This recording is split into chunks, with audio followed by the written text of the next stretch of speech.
Hi, everyone. Welcome to World Kitchen. I know it's been a couple months due to illness and some other issues, so welcome back to the World Kitchen. I want to thank our sponsors before I forget. We do have a sponsorship from Penn State's Outreach and Online Education Office of Inclusion, Equity, and Diversity. So thank them very much for sponsoring this for us for the last few years. Today, my guest chef is a two-time, I think we need to be like Saturday Night Live. When you've been here 5 times, you get a jacket or something. Anyway, today, my guest chef, this is his second time in the World Kitchen. First time was a few years ago, I think on our first season. So it's been a bit, but I'd like to welcome Patrick Tunno to the World Kitchen. Patrick, come on over. And Patrick is such a seasoned chef, and he's done this quite a bit. So I'm gonna actually step out of the picture today and let Patrick take it over, and I'll be behind the camera. As always, if you have a question, feel free to unmute yourself or put questions in the chat, and we will be sure to answer your questions. But we'll let Patrick take it away. Well, thanks so much, Tamara. It's wonderful to be back in the World Kitchen, and I'm really excited to make you one of my favorite dishes for my family. This is a recipe that I've devised myself. It's an Italian-American recipe, and it is parmigiana di melanzane. And parmigiana di melanzane is interesting because people think about eggplant parm, right? We think about these things, but it really has nothing to do with Parmesan cheese.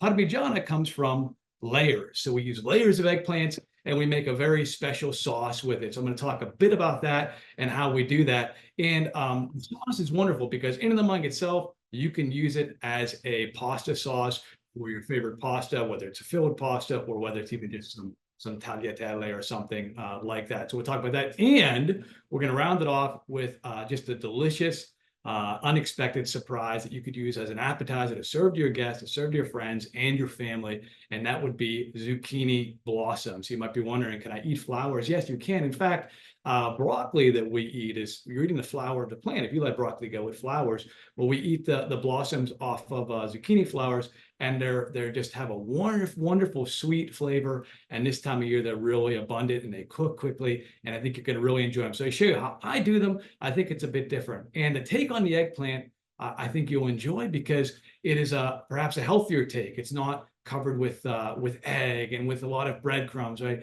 We just use some flour and we use some oil and we lightly saute it. So let's get to it. Typically, the way I would do this is I would start off by taking my eggplant and I would slice it up and I would salt it and let it sit for a few hours. Now, as much as I'm sure you like me, we're not going to be together for 2 or 3 hours here. I'm going to try and do an abbreviated version for you. So I did that in advance. And in fact, I sauteed a lot of the eggplants in advance as well. So what we're going to do is we're going to start with the sauce and we'll get that going for you. And then I'll show you how I've prepared the eggplants in advance. And then we'll go ahead and we'll start assembling the eggplants, and then we'll do that. We'll round it out with the zucchini blossoms. That's how it's going to work for us today. But I will say this is a family favorite. I made this for my mother on Mother's Day. My son, who's 8 years old, Alessandro, he absolutely loves this. So I think maybe your kids will love it too. So what are we going to start with? Well, we're going to start by making our sauce for this. And I have a batch of the sauce we're going to do. This is a flexible recipe. You could use a half batch. You can make a whole batch. I wanted to make a smaller pan. This way we could have one of the pans in the oven right now so you can see when it's finished, and I can assemble one for you right here as we're doing the show. So we're going to start with this, this fennel, this onion, and this carrot. And we're going to make what in Italian is called a soffritto. And that would just be, kind of this trinity here of different vegetables we use to saute in our pan. So we're going to start by doing that. And typically when I'm making a full batch, I take one medium-sized fennel, one medium-sized carrot, and a small onion. And I'd like to use a white onion or a sweet onion because the red ones I find can be a little bit too powerful and they can be a bit abrasive. So I'll take my fennel and I'm going to cut it right in half. And I really like to use fennel in a sauce because it's an unexpected ingredient. And what it does is it allows our sauce to be nice and sweet in flavor. And I cut out the core here of the fennel. There's a bit of a core that runs up through it. I cut that off because it could be tough and it could be perhaps just a little bit bitter than the rest of your fennel. So I do cut that off whenever I'm making this. So just so you know, and I'm using half of it right now because we're going to just do a half batch for your benefit.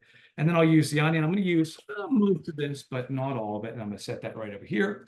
And my carrot, we'll use about 3/4 of it because we're not making a batch. And that's a medium-sized carrot. So I'll take the carrot and I'll take all of these and I'll begin to make them into small diced pieces. All right, so I want to make sure I get that outer peel of the onion off because that could be a little tough. All right, so I'll start with the fennel. And whenever I cut vegetables, I put them flat. I begin to slice them like this. And then we do a crisscross pattern. And that crisscross pattern is really nice because you can just go through and saute it pretty quickly. And a good sharp knife is really important for this. And you might be asking, well, how small do I make this? Well, that's kind of up to you. When you eat your sauce, do you like to have a little bit of a chunk in it? Do you like it to not have that at all? In fact, sometimes when I make this sofrito, I'll saute it up just a little bit, and I will go ahead and I will actually pull some out of the pan. I'll put it into a blender and I'll blend it into a fine paste. And that's another way to do it, where you can have, if you don't like the bits, and it kind of carries it all throughout the sauce. So that's a certain way that we can do it. Okay, I think that looks pretty good to me for the fennel. And now we'll do the same with the carrot. So I'll just cut into a couple of different pieces here, crisscross, being careful of our fingers. And we'll do that in a very quick fashion here to dice these up. So we have 2 out of 3. And then we'll take our onion and the same procedure, right? Some nice slices here, crisscross down. And again.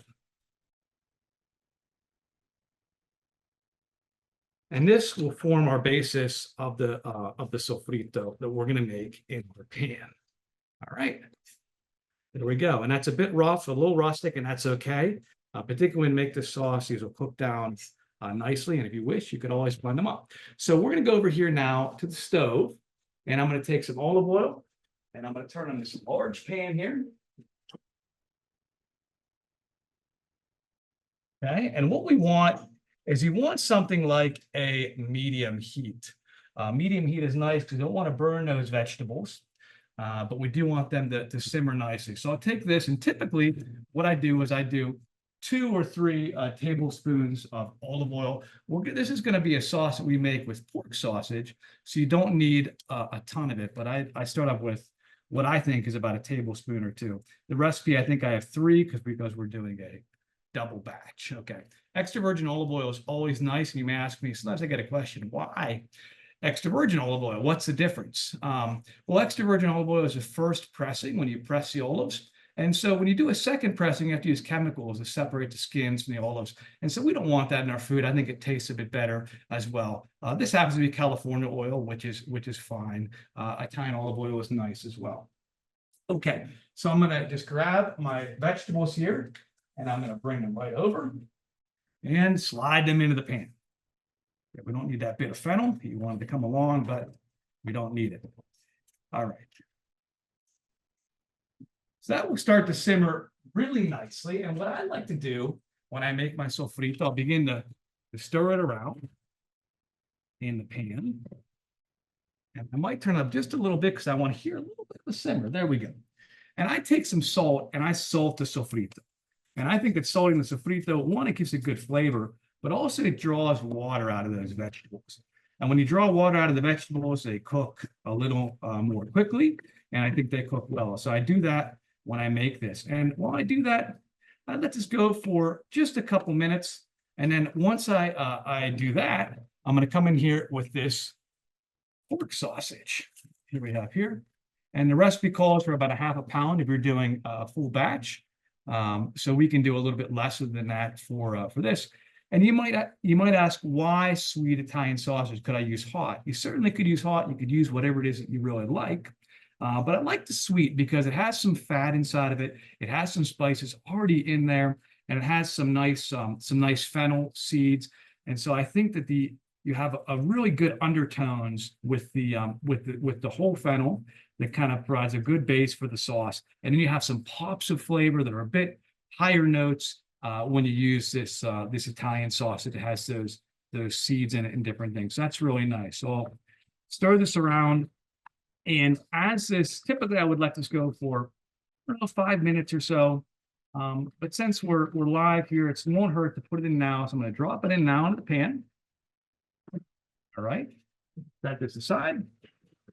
And we'll break it up. We break it up into nice little chunks here and bits as we stir it around. And it's just going to beautifully flavor the sofrito that we have here in this pan.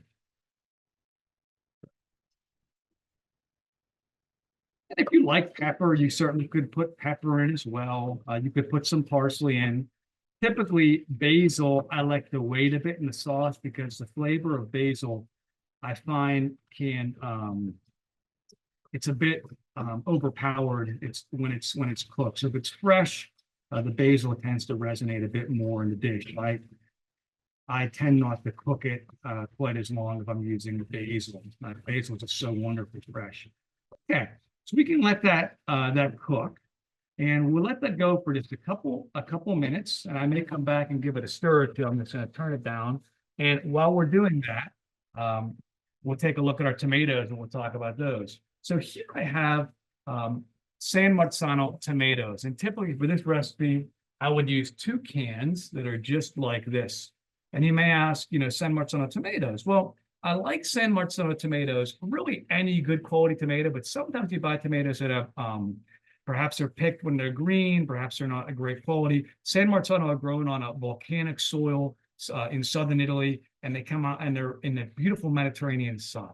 So when you cook them, they almost kind of melt in the pan. So I love the San Marzano for that. They're tender, they're very sweet. And so with this sauce, because you have sweet sausage, and you have really wonderfully sweet tomatoes, and you have carrot, which gives it a bit of some sweetness too.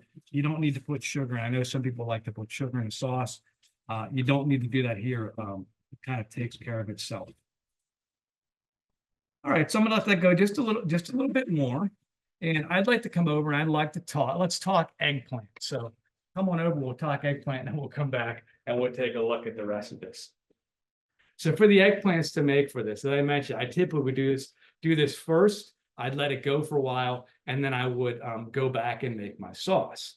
But I like these long eggplants because what did I say? I said it's called parmigiana. Parmigiana comes from a word that has nothing to do actually with Parma, Italy, or Parmigiano Reggiano cheese, but the origins of the word parmigiana, believe it or not, go back to meaning layers. So we're making layers of eggplant. So I like this because it layers really well. So when I make an eggplant, first thing I do is it's always good to look and get a real nice one that's not too old. You can look at the top. If it's possible, the top should be a nice bright green color and not too dried out. And you cut that off. So I'm going to cut that off on the side. And then the first thing I do is I just slice it in half. And then when you do that, we can set the eggplant. I have a very good sharp knife. That's important as to not cut yourself. And I place my hand on top. And we want to do somewhere around 1/4 of an inch slice. So I'll do just like this, 1, 2, and depends on the eggplant. You might get 3 or 4 slices out of it. And you notice there's some skin on the top, some purple skin. I prefer not to eat that. I think that can be a bit bitter. It's fine on the edges, although I've seen some people skin them. You can do that if you prefer to skin it. And that's what you get. You get some nice slices like this. Let's finish this one up. And we'll do 3 more slices.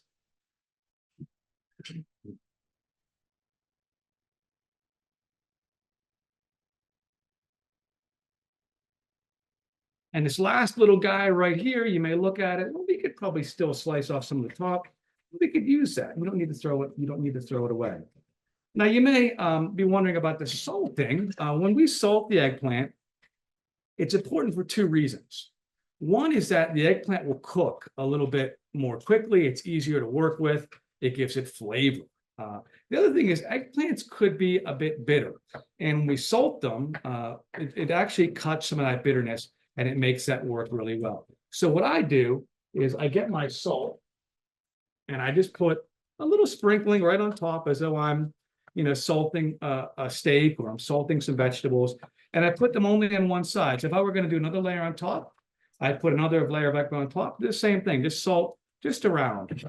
Now, I did this in advance for you, so I'm going to move this one out of the way here. And I'm going to grab the one that I did in advance. When I make my eggplant, I had it under a book here. I typically put them under weights. When I make my eggplant, you can see the water coming out. I like to put them under weight because I think when you put them between two cutting boards and you put some weight on top, and that could be a stock pot that's full of water. It could actually be a weight. It could be a couple books, but it really helps let the water out, and you don't need to use quite as much salt. And you can just see when you look at these, how they bend just so easily as compared to the one that I just cut that just is a bit more rigid. So it will make it much easier to work with.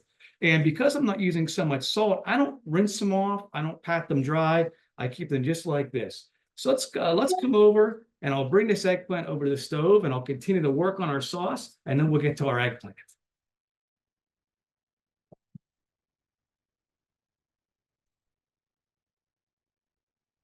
Where sauce, I wish you could be, we had the ability to smell here because this just smells fabulous. The sausage here working together, and the sauce is just about browned. And I think this would be a good moment as our sausage is almost browned up and the vegetables have softened.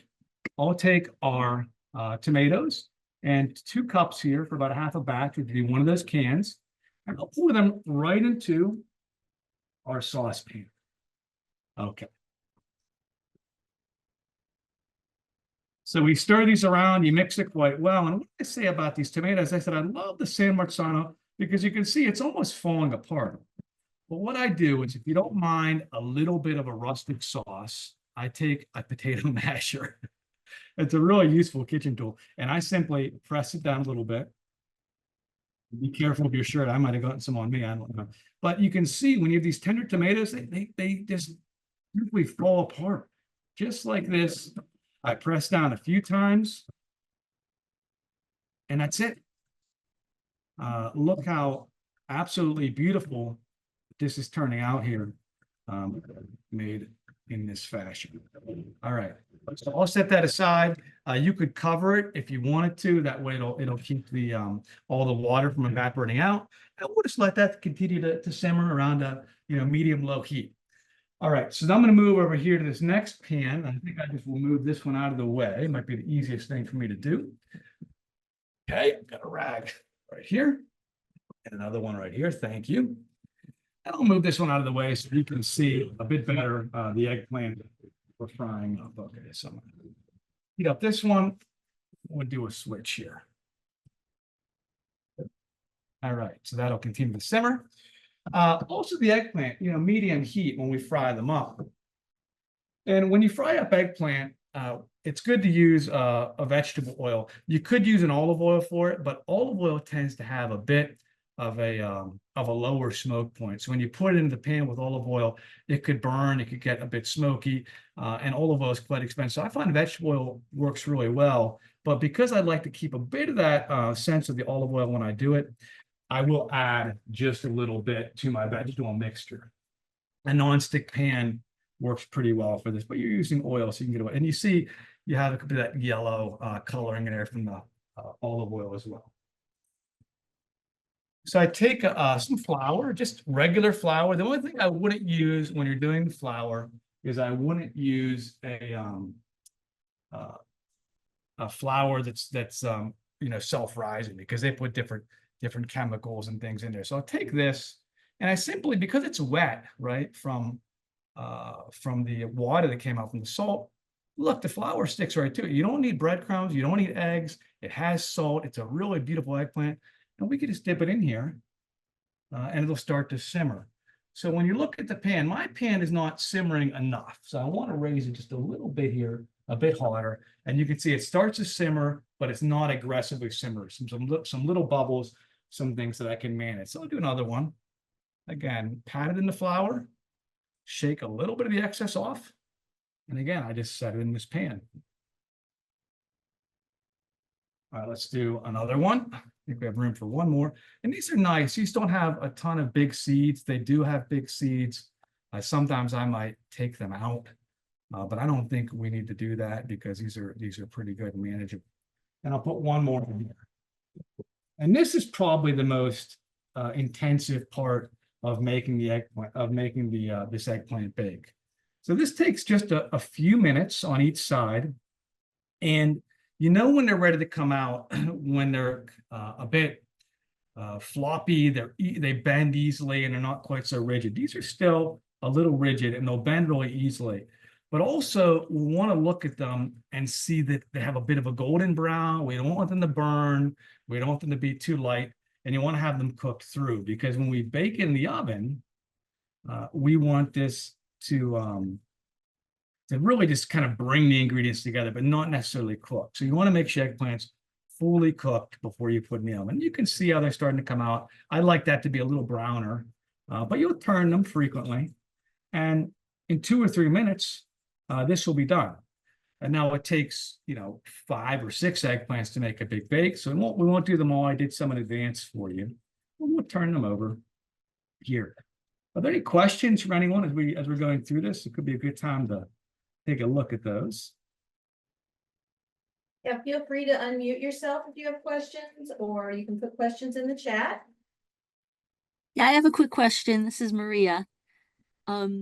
Patrick, how long do you leave the eggplants in the salt under the weight? You might have said it, but I missed it. I do that about a minimum of 1 hour. But a good way to do it is just to look and see when they've let the water and you see kind of a puddle of water around the eggplant, you know that they're ready. So about an hour, though, I find is a good time. 2 hours is also fine. I wouldn't get too much longer than that. Thank you. So we're continuing to stir these just a little bit, and we'll let those go, I think, for another minute or so. And if we look at our sauce here, we can see what our sauce is doing in the meantime. It's simmering very well, and don't forget to stir it. You don't want it to burn or stick to the pan. Okay. So eggplant is almost there. And while this eggplant is finishing up the fry, perhaps we can come over and we could take a look at what we're going to put it into once they're finished. So let's step over here. And I have a batch of sauce, which is finished. Pull it over. And in this sauce, we can see the sausage inside of it. We can see the vegetables. It looks really nice. And I'll take that. And the first thing I'll do is I'll take the sauce and I'll scoop a little bit right in the bottom of our pan, and I like to cover it well with the sauce. It doesn't need to be swimming in sauce, but it should be well covered, just like that, with the sauce. Okay. And then we'll take our eggplant, which should be just about done. We'll start to layer them through. So I'm going to come back here and pull off the eggplant. You guys are welcome to come with me, or I can just come back in a second.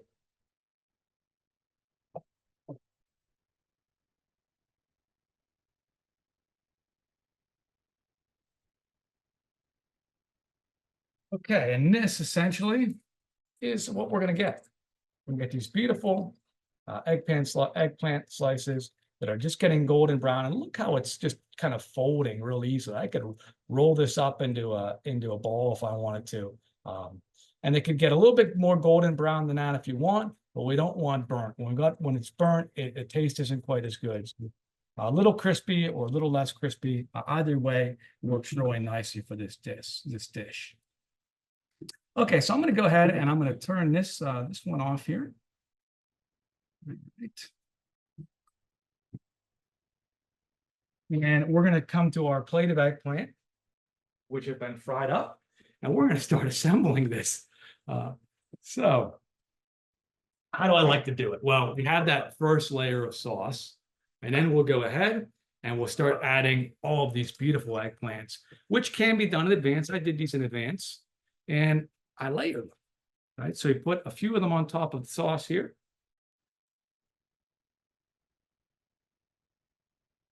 And if they overlap, that's okay, or I can go this way. It doesn't make a big difference how you do it. And then I'll follow that up with a little bit of the sauce. So I add another layer of sauce right on top. And you could get through 2 or 3 layers. It depends how deep your pan is, maybe 3 or 4 actually, depending on how deep your pan is and how much you're doing. And then next, we want to do some cheese, and cheese gives it a really wonderful flavor. I have 2 different types of cheeses that I brought with me today. I brought with me a pecorino cheese, and I brought with me a mozzarella. The pecorino is an Italian cheese. Pecorino is a sheep's cheese, and here it is right here. So pecora means sheep in Italian. Pecorino is sheep's cheese. And I like it because it's a bit earthy and it's a bit salty, and that gives a nice flavor to the eggplant. You could use a parmigiano.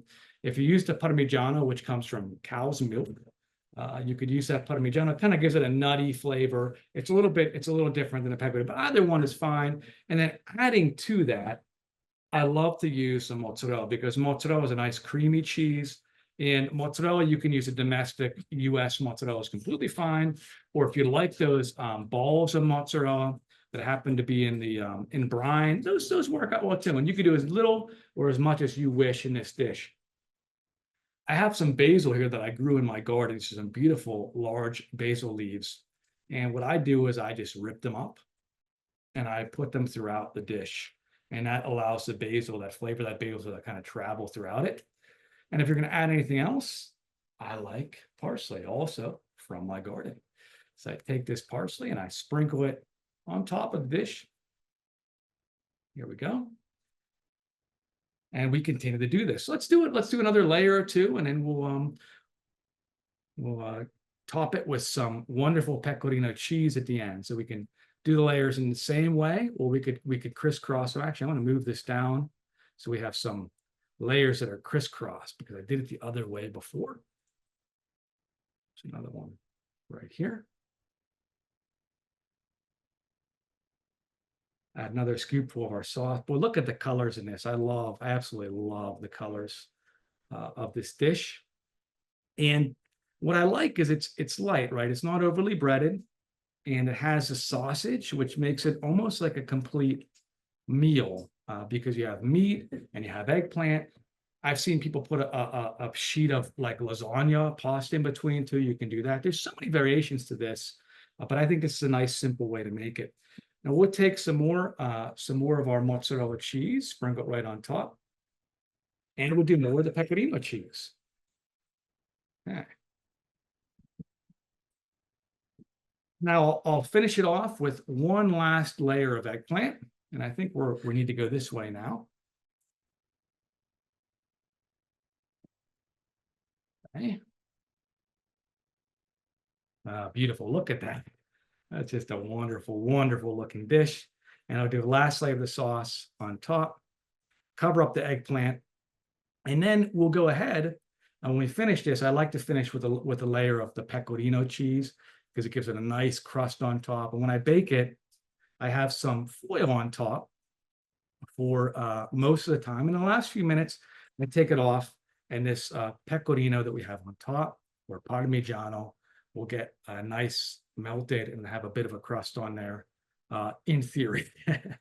So there we go. So that's it. I mean, we put that together pretty quickly. You can see how beautiful it looks, and then that will cut into nice slices. This size, a half recipe, probably could feed 3 or 4 people, unless they really like it. Then it'll maybe feed 2. So that's what we got there for that eggplant.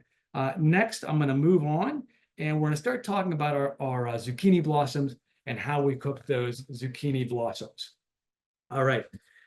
So I picked some blossoms from my garden, and to be honest with you, there's just about only one reason I grow zucchini. I can buy zucchini anywhere. They're at the farmers markets, but at least in this part of Pennsylvania, you don't find in the supermarkets zucchini blossoms.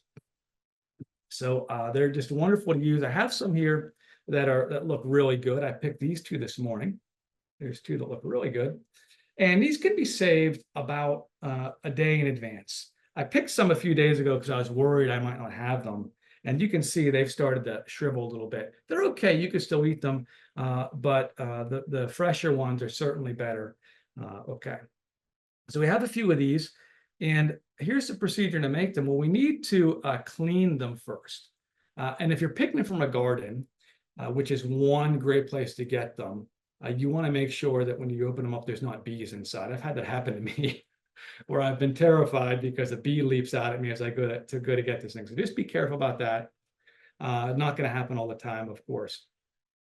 So you can get this from a garden. If you have maybe an Amish or a Mennonite market near you or a farmer's market, sometimes they have these also. But I think it's a great way to, make friends with a neighbor who has a community, who has a garden. If there are community gardens in your area, to go and get them as well. And I wanted to give another note on these. This is the male flower, because I've had the question that if you pick the flowers, you're still going to get zucchini. Well, yes, you are. In fact, if you prune a lot of the male flowers before the female flowers come, and the female flowers are the ones that are attached to a fruit on the bottom. If you prune them, actually there'll be more energy going to the plant, the other flowers, and it may do better. However, if we have just the female flowers and you're picking those and there's zucchini attached to it and they don't end up getting pollinated, then you have an issue. You're not going to get the zucchini. So we certainly can pull a couple of the male flowers off. That's completely fine. And they're the ones that just have the stem on top, on the bottom, rather, they're not attached to fruit. So how do I do it when I clean them? Well, the first thing I'd like to do, rather than opening it up, I tend to go ahead and I just take scissors and I cut the bottom off instead of going up from the top. And I do it that way because you may not want to eat all. It's certainly edible, but you may not want to eat this piece at the bottom. And here we can drop out right here. There's a pistil that comes out, and it's edible. It won't make you sick, but I think it's nice to clean it out here. And then the top part, you can see you have a nice is intact. We have a nice hole here where I can put in some prosciutto or some cheese or whatever it is that I want to put in there.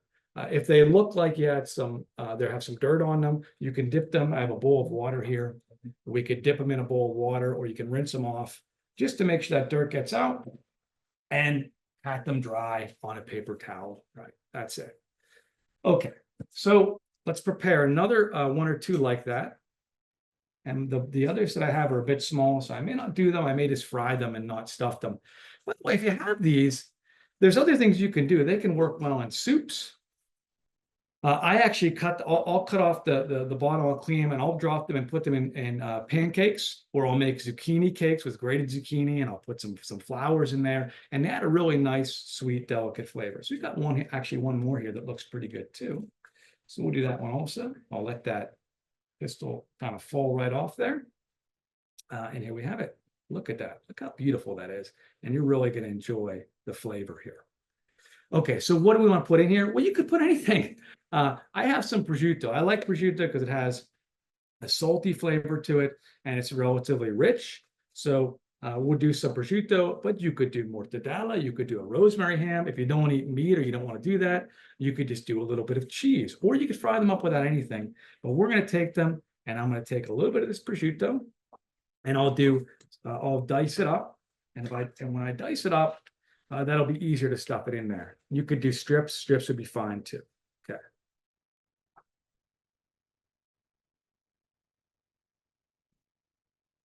So that's nicely diced up. My mozzarella cheese is already diced up. I could use some mozzarella, or I could use a pecorino or some other cheese, a little strip of it.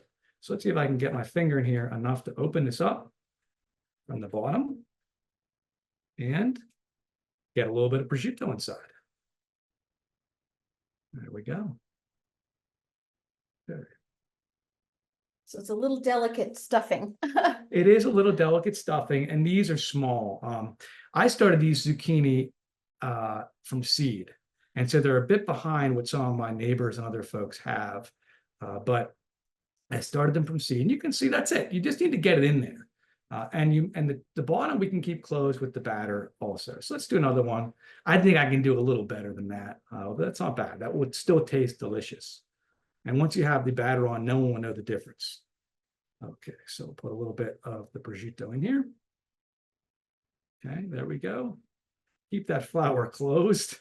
And then we'll try, and a little pecorino this time. Let's mix it up. A little pecorino inside of there. Okay, that's another one. And then this last one, open it up.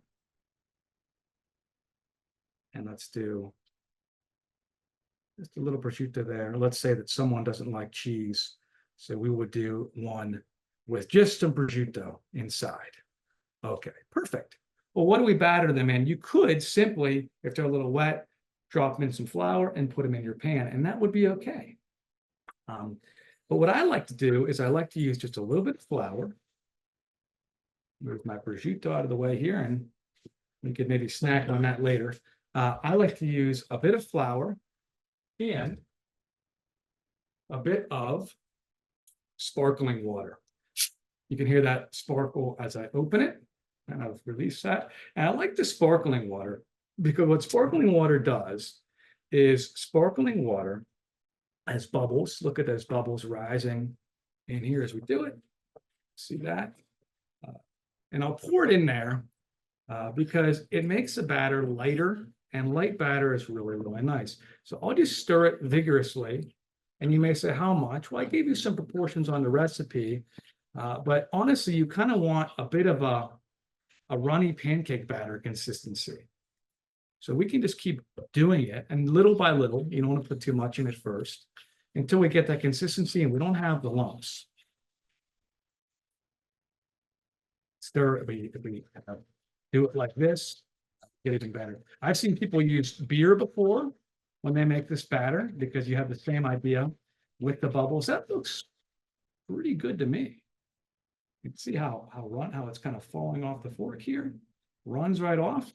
Looks perfect.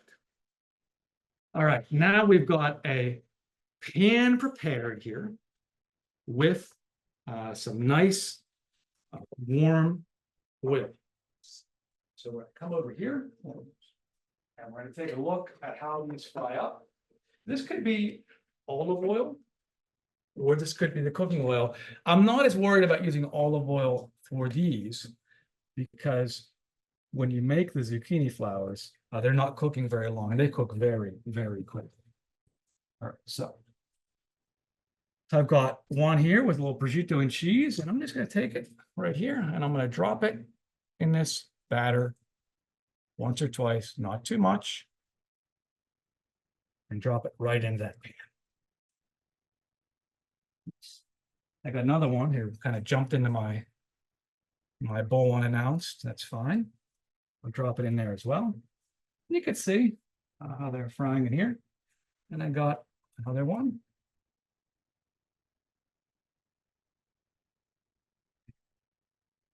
And there, so we got 3 zucchini blossoms.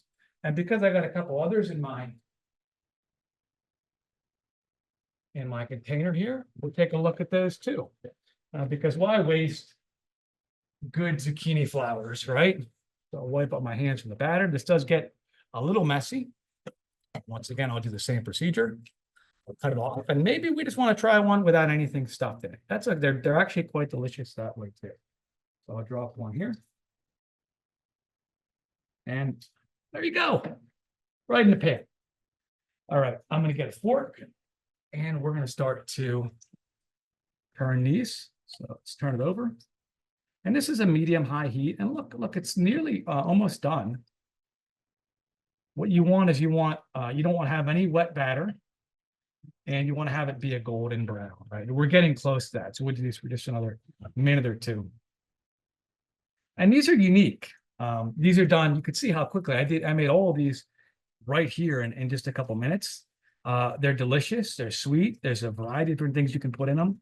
My Neapolitan tradition of my grandmother, they would put, anchovies inside of them, which really wasn't my favorite. I think ham and cheese is much better.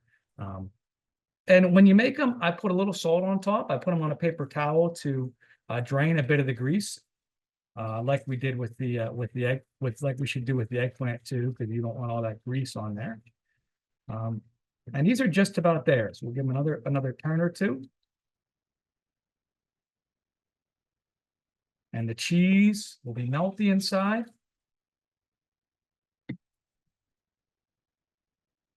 And the outside will be crisp. And they're going to look absolutely beautiful and be an amazing addition to our eggplant meal that we will be enjoying together here very soon.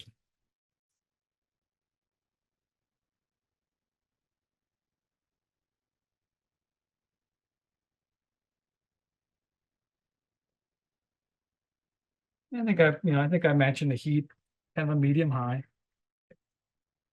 on these ones.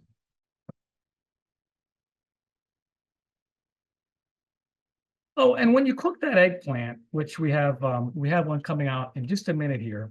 One thing that's important is to bring it out probably about 5 or 10 minutes before that eggplant, before you want to eat it. I'd say at least 10 minutes. It can be really hot. The cheese is oozing everywhere. So to cut a really nice piece of it and plate it well, it'll still be warm. I would recommend that you take it out 10 minutes early and cut a piece of it off.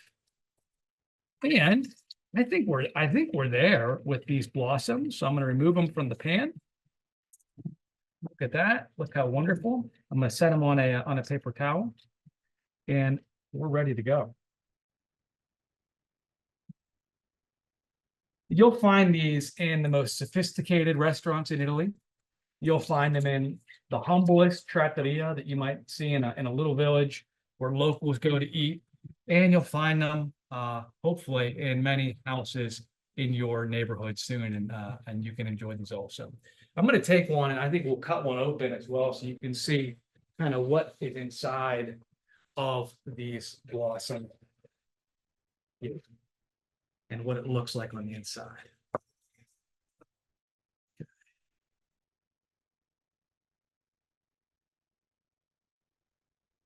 Yeah, so you can kind of see here, you have some cheese oozing inside. You have a little bit of prosciutto. Boy, does that look just delicious. All right, so now we have our eggplant, which is baked for about 45 minutes at 400 degrees. It's sat out for maybe 5 or 10 minutes. You can see how nicely it comes off of the pan here. And we're going to cut ourselves a piece of this eggplant and put it on the plate. This looks like it maybe could go just a little longer on the cooling, but it's going to be absolutely delicious. Here we go. Wow. So Beautiful. this is our parmigiana di melanzane, meaning our baked eggplant, our sliced eggplant, our layers of eggplant, served here with a few of these absolutely delicious, crunchy zucchini blossoms, perhaps garnished with a basil leaf and some fresh parsley. If you have some on your garden, it's not difficult to have a window garden of just some fresh herbs. And together, this will impress your guests. It's an easy, healthier way to make this kind of meal. And it's a favorite in my family, a recipe that we came up with together in my family. And I hope that you will enjoy it. So thank you so much, Tamara, for letting me join you today. Thank you. Well, I mean, when you have an offer like this, so you don't turn it down. So it was great to have you back for a second time. If you missed Patrick's first visit with us, it is available at wpsu.org/worldkitchen. So you can always go back and watch any of our 40 archived episodes of World Kitchen. This looks amazing. Can't wait to try it. We hope that you will join us again next month. So keep an eye out in early July for the signups for that. We're going to be doing an episode of Summer Abundance. We did that last year with some of the things that are very abundant in our gardens here in central Pennsylvania in the summertime. So we'll do that again with some new recipes coming up in July. So keep an eye out for that. And once again, thank you so much for coming, Patrick. Thank you, Tamara. It was wonderful. And buon appetito. Everyone enjoy your meal. Thank you.